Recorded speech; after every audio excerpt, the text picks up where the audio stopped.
The Monday 2025. Ang NAMFREL, mga kabrigada, binigyan naman ng score na 8 out of 10 ang COMELEC. Tapos nga ho ang midterm elections. Brigada Sheila Matibag, ibrigada mo! Brigada Live Report. 7/10. Ito ang ibinigay na rating ng National Citizens Movement for Free Elections o NAMFREL sa performance ng mga automated counting machines sa naganap na midterm elections. Sa kapihan sa Manila Bay, sinabi ni NAMFREL National Chairperson Lito Averia na ito ang naging rating niya dahil malaking problema ang transmisyon.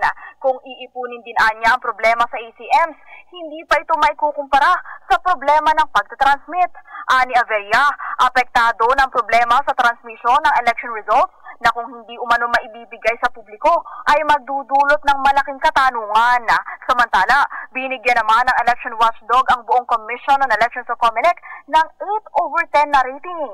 Binigyang diin ni Averia na nagbago ang attitude ng COMELEC, naging bukas na bukas umano ito sa mga suhestyon, maging sa mga rekomendasyon. In the heart of changing lives, ako si Brigada Sheila Matibag ng 105.1 Brigada News FM Manila. The Music and You Authority.